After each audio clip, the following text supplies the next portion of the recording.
There are many questions you are faced with every day. We are all searching for answers that will make a real difference in our lives. It's hard to imagine that these answers might be right in front of us. Get ready to discover answers in the Bible with Bayless Conley. And now here's Bayless. I want to talk to you about pursuing and recovering things that have been lost or things that the enemy has stolen. And we're going to look at it from 1 Samuel chapter 30. Turn there with me if you would.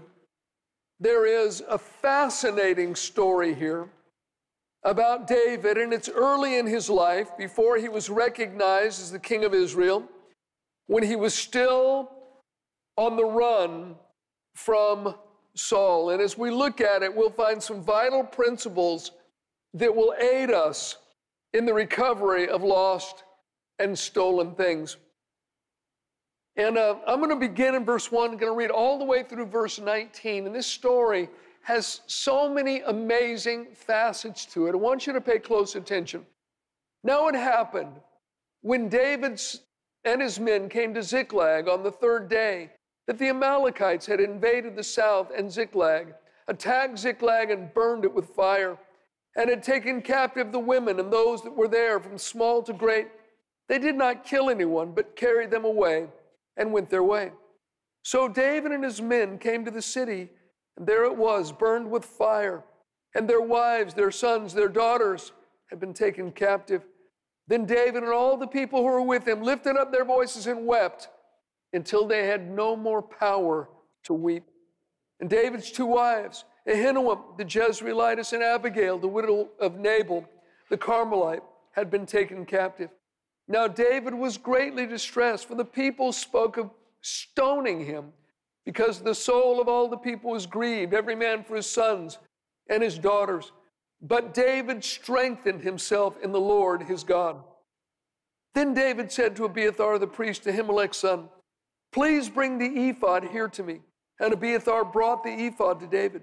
So David inquired of the Lord, saying, shall I pursue this troop? Shall I overtake them?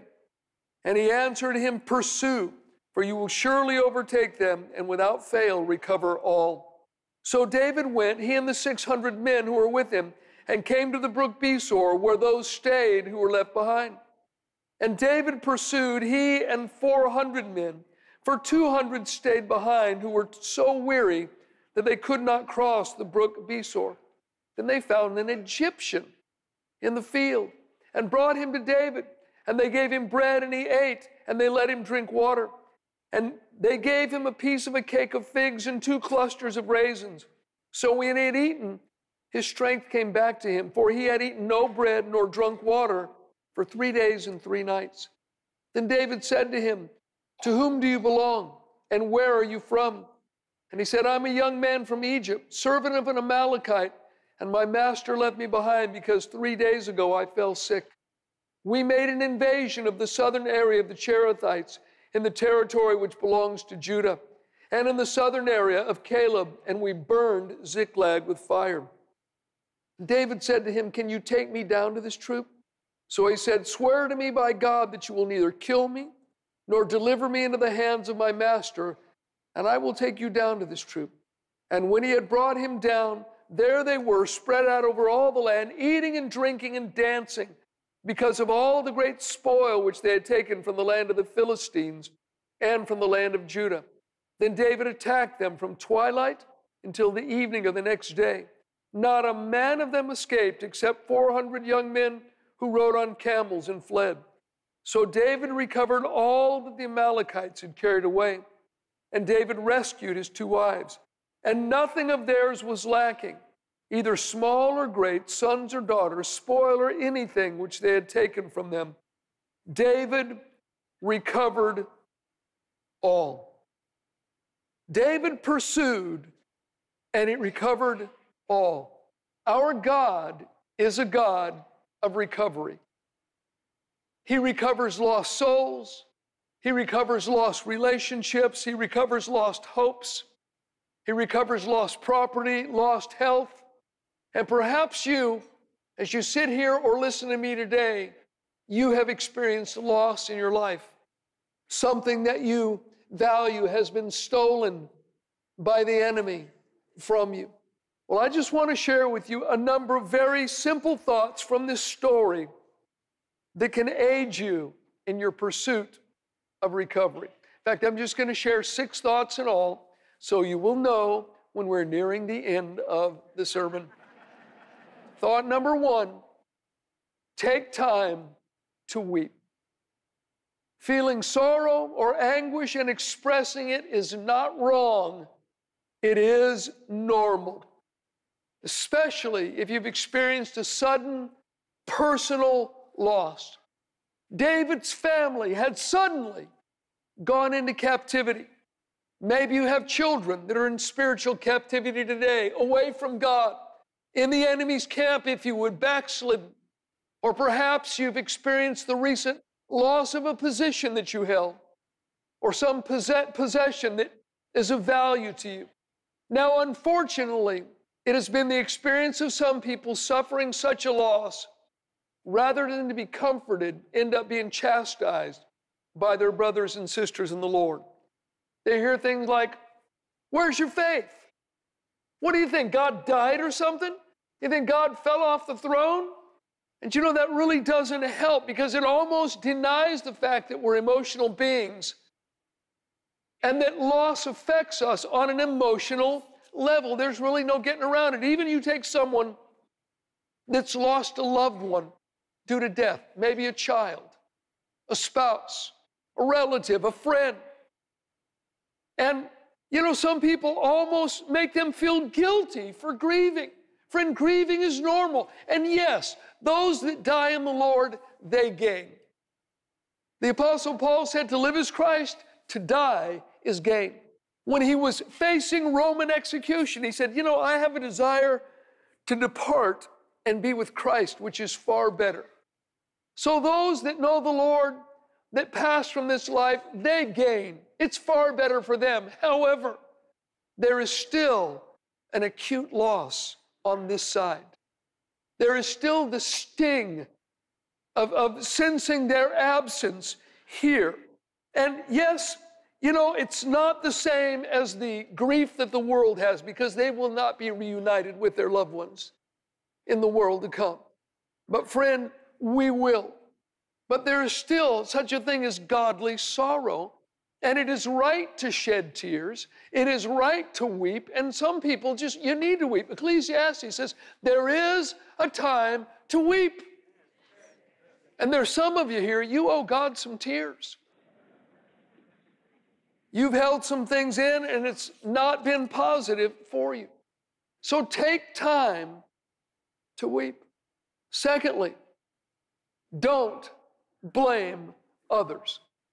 While David and everyone else are grieving the loss of their families, all of his men come and they lay the blame at David's feet.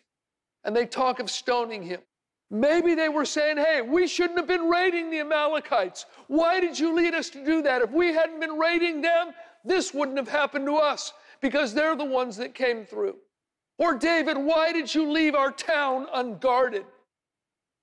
Or maybe, why did you have us out on the field so long? We should have been back before now. It's your fault, and we are going to stone you. Friend, don't be in that group that always has to blame someone else.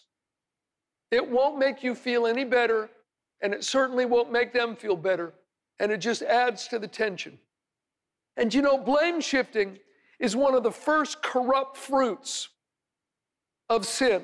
When Adam and Eve sinned in the garden, it's one of the first things that happened. God came and said, Adam, did you eat that fruit I told you not to? Well, the woman that you gave me, she gave me the fruit and I ate. In other words, not my fault, it's her fault, and it's your fault for giving her to me. Adam said, Eve? She said, the serpent. The serpent deceived me, and I ate. It's always somebody else's fault. You know, David could have very easily blamed God. It was because of the call of God on his life. It was because he was serving God that he was a fugitive. It was because he had honored God and spared the life of Saul, that he was in the mess that he was in. David could have shaken a fist at God and said, why? You know I'm trying to serve you. I'm not perfect, but I'm doing the best I can. And you let all this happen? Serving you is worthless. But David didn't do that at all. Wasn't in his vocabulary at all.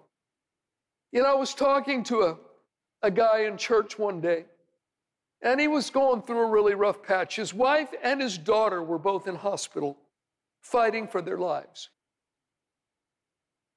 He'd go from one room, his wife is hanging by a thread, go to another room, his daughter. And he told me, he said, Pastor, one of the doctors that had worked on both my wife and my daughter came up to me and he noticed the Bible tucked under my arm. And he said to me, that's not working very well for you right now, is it? As he pointed to the Bible. The guy could have screamed and blamed God and said, God, why? But instead, he recognized that God was not the source of his problem. My friend, we are living in a fallen world that does not operate according to God's original creation plan. Sin has messed things up. The devil has messed things up. People's selfish choices throughout history into the very present have messed things up. And God has sent a solution. He sent a rescuer, his Son, and it begins in the hearts of those that receive him. The goodness of God and the rightness of God begins to work its way out. But frankly, it's not happening yet on a global scale. One day, God is going to make a new heavens and a new earth, and everything is going to be plumb right once again. In the meantime, Jesus drew a clear delineation between the source of good and the source of evil, and we need to keep it in mind. In John 10:10, he said, the thief only comes to steal, kill, and to destroy. I have come that you might have life and that you might have it more abundantly. If it steals, kills, and destroys, don't blame God for it. If it brings abundant life, give him the credit. Brings me to the third thought. Strengthen yourself. David was distressed. His men are grieved. They're talking about stoning him, and David strengthened himself in the Lord. You will find that you cannot blame the Lord and strengthen yourself in the Lord at the same time. It's all right to weep. Take time to weep, but when you're done weeping, strengthen yourself. Do what you need to do to strengthen yourself. Maybe you find great strength through worship. Well, then worship God. Spend time in His Word if that's what you need to do. Rehearse and remind yourself about God's interventions in your life in the past, which I personally believe that's what David was doing. It was a habit of life that he had. I think he was reminding himself of God's promises to bring him to the throne, and reminding himself about how God had intervened and rescued him in the past. In fact, David had a specific habit that we would do well to acquire. Whenever he was in the middle of a rough patch, David would start talking to his own soul. You know, I have an acquaintance. He has very, very busy in a rather large ministry. And this took place years ago. He had been in for a doctor's appointment, and they had discovered a large spot on one of his lungs. They had done some testing and found out that it was cancerous.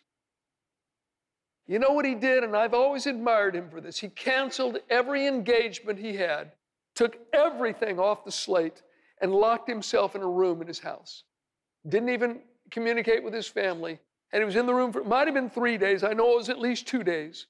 He took a jug of water in there and his Bible. And all he did for those days was read the verses on healing and worship God.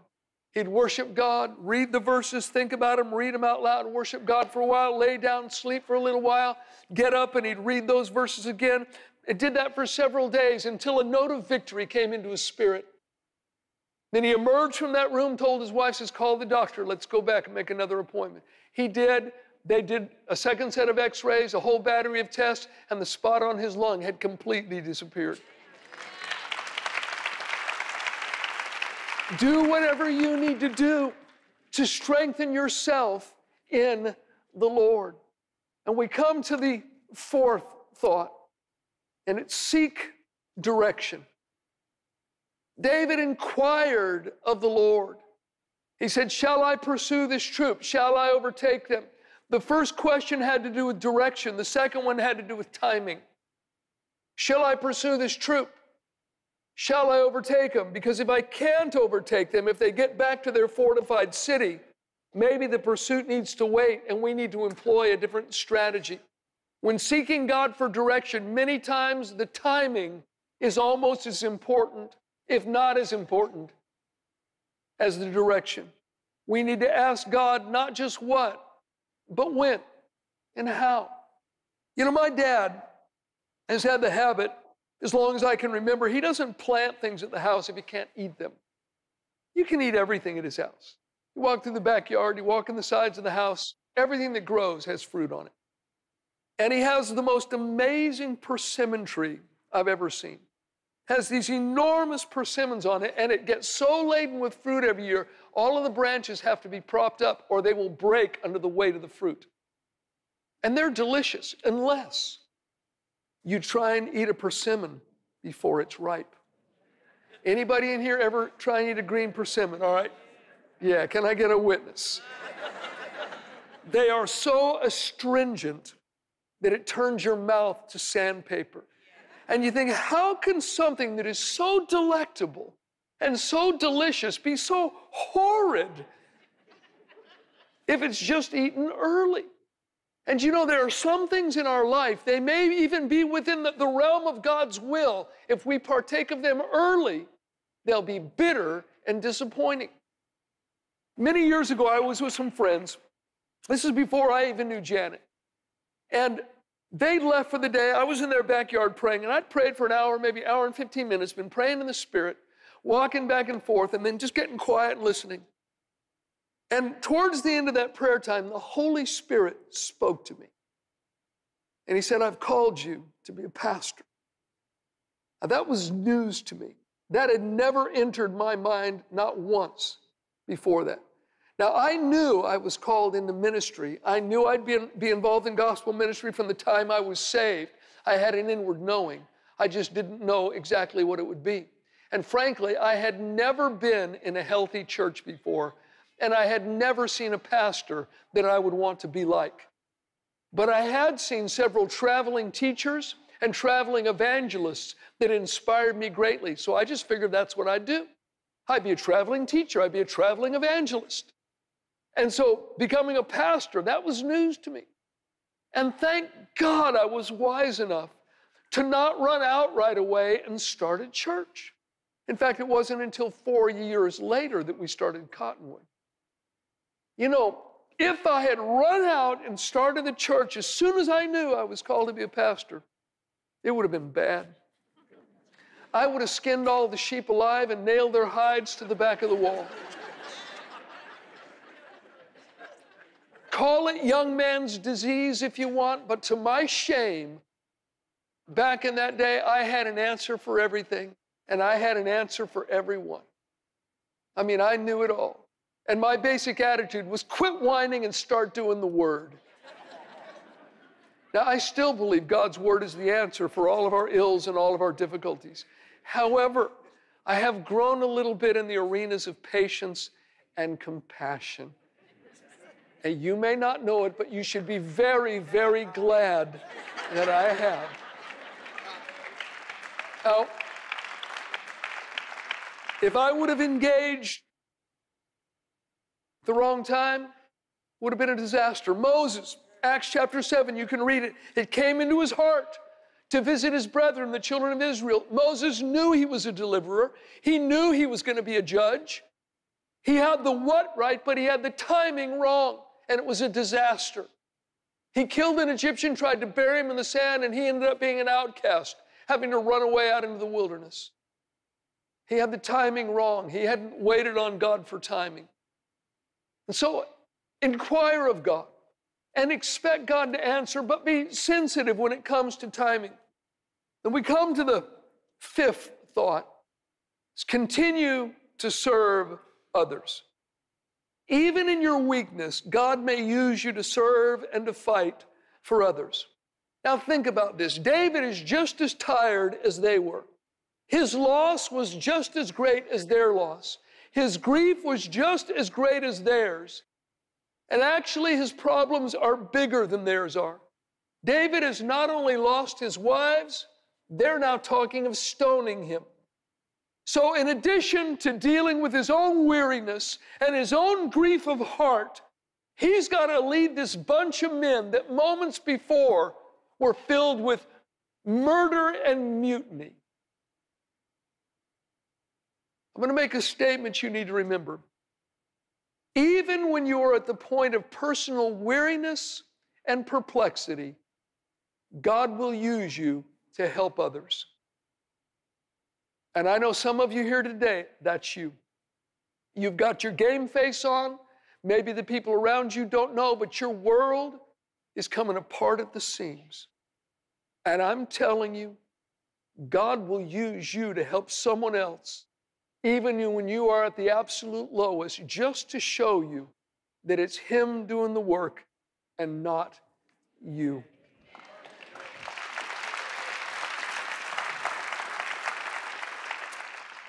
Those in leadership roles, listen carefully. Don't expect most people to think about your needs if you're in leadership. Most people will only think about their own needs. You can't get mad at them for not considering that you might be weary and fatigued yourself, or that you might be going through things yourself. David didn't become resentful toward them. He was willing to go the extra mile in order to help them. You know, it was years ago, some idiot set up my schedule so that I was in Australia and in Europe within the same week. Yeah. I got no one else to blame. So I've got some pretty arduous ministry. I'm preaching a lot there. I fly back, get off a plane just in time to preach the weekend here at Cottonwood. And I think then we were doing 7 services on the weekend instead of the 5 we do now.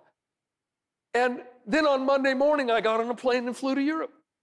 And I had meetings in several different countries and a different city every night. I think there was 7 different meetings I had. Lots of train rides and plane rides. And I was jacked up, you know, from crossing so many time zones back and forth. And I didn't know if I was coming or going. And it was like the second to last meeting in Europe, I said to myself when I was in the pulpit, Bayless, do not close your eyes. I knew if I closed my eyes, I would fall asleep. And so this building, we've got a lot of churches are participating. We've got a central venue that we've hired out, and the place is packed, and I feel like a zombie. And I honestly didn't want to be there. I'm thinking, I wish these people would go away. I just want to go back to my bed, go to sleep. I was so tired. Literally felt bankrupt of having anything good to give. And I muddled my way through a message, gave a bleary-eyed invitation, and suddenly 84 people jumped up and streamed to the front to give their hearts to Christ. And I'm thinking, what is going on? And the pastors all told me, this is the biggest response to invitation any of us have ever seen in any of our churches before. And it's like God was whispering to me, Bayless, I'm the one that's doing this, not you.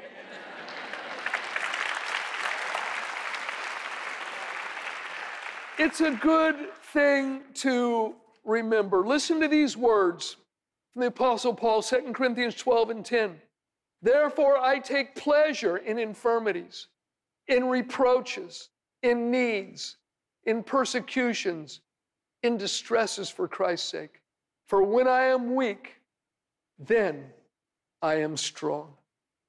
Going through trials right now, maybe with your health, your finances, at work, some other arena, you can still be used by God to meet the needs of others, to strengthen others, and to encourage others. And it's an important lesson to learn that God needs to be the wind in your sails. He doesn't just work when you're feeling tip-top, friend. God is God regardless of what is going on in our lives. All right, final thought number 6. Be open for help to come from unexpected sources. God will not fit neatly into whatever box you have designed for him. God uses sinners and saints. Here in this story, I think it's in verse 11, they find the Egyptian in the field. He had been part of the raiding party that had taken their families and burned the city down. And he ended up becoming the key that brought them victory. Very, very unexpected. Romans 12 says, if your enemy's hungry, feed him. If he's thirsty, give him a drink. Some of the greatest antagonists to the gospel have been won by love and by kindness. In fact, just a little word of advice. Unless you are forced to compromise your convictions or principles, you shouldn't burn down any bridges that exist between you and people. You need to keep those bridges intact. Unless, of course, it somehow would cause you to compromise your convictions, you shouldn't do that. But otherwise, you don't want to burn down bridges between anyone. You never know who God is going to use or when he might use them. And if you burn down the bridge, they won't be able to cross it, nor will you. Keep the bridges intact, friend.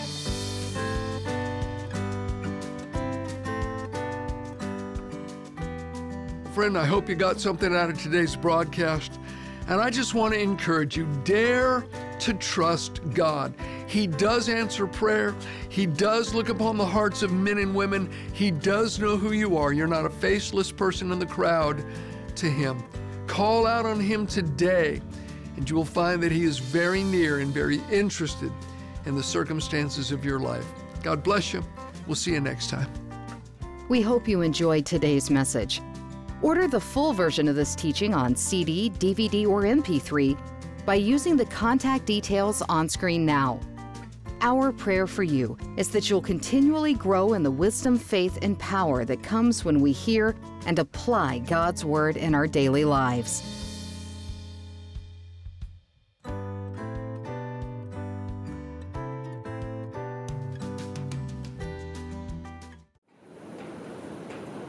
Lost and Found is now open.